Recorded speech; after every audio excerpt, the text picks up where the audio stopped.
তো good morning আমার প্রিয় পরিবার। তো তোমরা সবাই কেমন আছো? আশা করি সবাই ভালো আছো, সুস্থ আছো। দেখতে পাচ্ছ আজকের ব্লগটা কত ইন্টারেস্ট, মানে কি বলবো, বলার কোনো ভাষা নেই। ভোরের সূর্য ওঠা আর কুয়াশা ভরা সকাল, একদম যেন ফিরে এলাম সেই পল্লী, জসীমউদ্দিনের সেই পল্লী গ্রামে। আর এরকম ব্লগ আমি অনেক দিন খুঁজছিলাম। তোমরা কতটা মানে ইন্টারেস্টিং ভাবে দেখবে না দেখবে সেটা আমার কথা না, কিন্তু আমার কাছে বড় কথা হচ্ছে এটা আমার কাছে স্মৃতি হয়ে থাকবে। তো নতুন জীবন শুরু করলাম, তাই না? তো সত্যিকারই সব কিছু একদম নতুন জীবনের মতো শুরু করা। এই যে জবে থেকে এসেছি কত স্মৃতি যেন আমার মনে পড়ছে। এটা হলো মেজো ভাইয়ের ঘর। তো যখন আসি আমি, আজ তো ওর বিয়ে হয়ে গেছে, কিন্তু আমি এই ঘরটাতেই ঘুমাতাম। এই ঘরটাই আমার প্রিয় ছিল। আমার এই রুমটায় আমার থাকার ছিল। আমি এলে এই রুমটায় থাকতাম, কিন্তু এখন তো ওর বিয়ে হয়ে গেছে, ওর বউ থাকে। তো তবুও আমার কোনো মানে নেই। আমি সবার ঘরে ঢুকি, সবার ঘরে বসি, সবার ঘরে থাকি। তো আমার কাছে মানে কোনো ব্যাপার না, মানে আমার মানে বাবার বাড়ি বলে পুরো বাড়িটাই আমার মনে হয়, তাই না? তো তাই যেন মনে হচ্ছে না যেন নতুন সংসারে এলাম, নতুন জীবন শুরু করলাম, নতুন সব কিছু শুরু করলাম। আমার কাছে সব কিছু যেন নতুন নতুন মনে হচ্ছে। একটা বছর পরে এলাম বাবার বাড়িতে, তো কেমন লাগে বলো? আর এটা হচ্ছে ছোট ভাইয়ের, এটা হচ্ছে ছোটোটার রুম।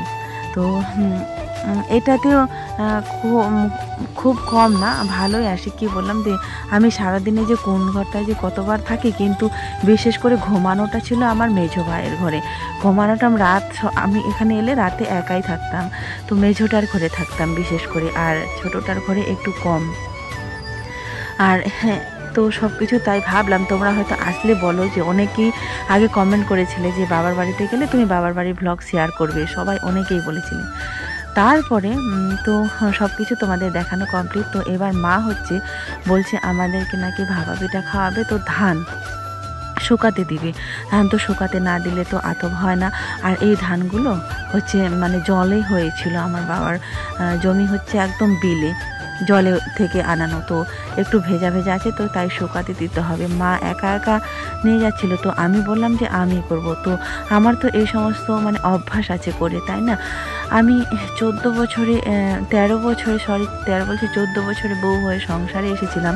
তো এইগুলো আমার কাছে কোনো কিছু ব্যাপার মনেই হয় না। তো এইদিকে বাচ্চা বসে থাকবে, তারপরে এইদিকে আমি সমস্ত কাজ কিছু করতাম। আর ধান শুকানো, সিদ্ধ করা, এগুলো আমার কাছে কিছুই ব্যাপার না। কারণ আজ তো শহরে আছি হলো 6টা বছর, কিন্তু সব স্মৃতি তো আমার গ্রামে জড়িয়ে আছে। সব কিছু স্মৃতি তো আমার চাষবাসের সঙ্গে জড়িয়ে আছে, তাই না? কারণ গেরস্ত বাড়ির বউ। তো এদের কাছে তো কোনো কিছু মনে হয় না। আমার ঘরে যত ধান হতো, বাবার ঘরে তার 4 ভাগের 1 ভাগও হয় না। তো তাই সমস্তটা আমি নিজে থেকে করতাম, কারণ আমার লোকের ঘর দেওয়া কাজ আমার কখনো পছন্দ হয় না। সব কিছু নিজের হাতে করতে আমি খুব পছন্দ করি। তো লোকে করে দিবে, তো সেটা আমার পছন্দ হবে না। লোকে এটা করে দিবে, সেদ্ধ করে দিবে, সেটাও আমার পছন্দ হবে না। কারণ টোটালি ছিল আমার নিজের হাতে। ধানটাকে যখন শুধু বাড়িতে নিয়ে আসতো, তখনই আমি সেদ্ধ থেকে শুরু করে শুকানো, চাল ঝাড়া, মানে সংগ্রহ করা, সব কিছু ছিল আমার একার। আর তখন বাচ্চাগুলো ছিল খুবই ছোট ছোট। রিয়া তখন পড়তো ক্লাস 3-তে আর 4-এ। আর যখন থেকে যেই বছরে 4-এ উঠে গেছে, তখন থেকে তো 5-এ থেকে তো বাইরে থাকি, কিন্তু তবুও যখন বছরে একবার আসতাম, তখন তবুও ঘরে সেদ্ধ করে নিয়ে যেতাম। আজ থেকে 3টা বছর হলো যে আমি ধান সেদ্ধ করিনি কিংবা ধানের কাজে লাগিনি। কারণ কি বলতো? কারণ ওখান থেকে ফিরে আসতে আর ধান সিদ্ধ করতে রিয়াদের পড়াশোনা নষ্ট হয়ে যায়, ডিস্টার্ব হয়ে যায়, মাঝখানে গ্যাপ হয়ে যায়। তারপরে ভাবলাম এত মানে গ্যাপ দেওয়া তো চলবে না, যেহেতু উঁচু ক্লাসে উঠছে।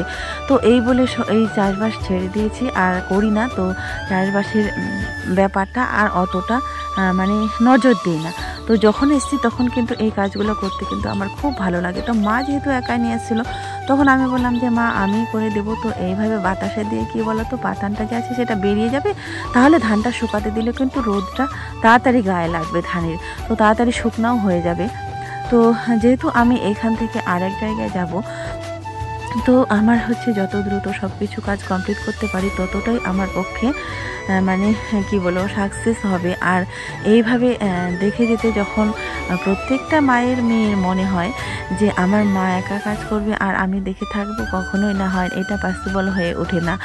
আর যখন যে কারো মেয়ে হোক না কেন, তোমার মা কাজ করছে তুমি কি দেখে থাকতে পারবে? কখনোই না এটা।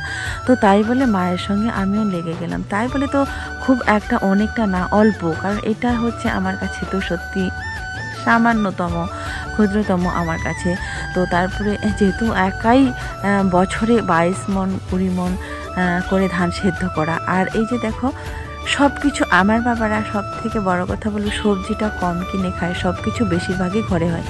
এই পুচকিটাকে তোমরা আমার ব্লগে জন্মের পর থেকে দেখছো, এটা হচ্ছে ছোট ভাইয়ের মেয়েটা। আমার জন্মের পর থেকে, যবে ওর জন্ম হয়েছিল যেদিন, সেদিন থেকে ও আমার ব্লগে আছে। সেই মানে একদিনের থেকে এখন কতটা বড় হয়ে গেল, এখন মানে হাঁটতেও শিখে, কথা বলতেও শিখে। সব থেকে বড় কথা, ও যখন একটা গান করে, সেই গানটা তো এত শুনতে আমার কাছে এত মানে কিউট লাগে গানটা। টিকটকে ও শুনে শুনে মনে হয় মাইকে শুনে শুনে অভ্যস্ত হয়ে গেছে। ও যখন মানে মিষ্টি করে বলে ওই গানটা যে হাতটা ধরেন না, তো সত্যি শুনতে আমার কাছে একদম অসাধারণ লাগে। কালকে ফার্স্ট টাইম শুনলাম ও একা একাই গানটা যখন করছিল, গাইছিল, এত সুন্দর করে বলতে পারছিল গুছিয়ে, তো সত্যি খুব ভালো লাগছিল। আর এখানে আমি ধানটা মানে বাতাসে দিচ্ছি আর মা পাশে দাঁড়িয়ে আছে। মায়ের কিছুদিন আগে খুব শরীর খারাপ ছিল, তোমাদেরকে বলেছিলাম অনেক ভ্লগে যে মা আমার খুব অসুস্থ। শোনার পরে আমার মানে অন্তত কমপক্ষে হলেও দুদিন মনটা খারাপ থাকে, যেহেতু আমি কাজের ব্যস্ততা থাকি, কাজের মধ্যে ডুবে থাকি সব সময়। তো তবুও কিন্তু যেখানে যাই না কেন, পড়াতে গেলে শুধু মাকেই মিস করতাম, কিংবা বাড়িতে এসে ঘরে এসে কাজ করছি, এডিটিং করছি, সব সময় কিন্তু মনে মনে মিস করতাম যে কবে যাব, কবে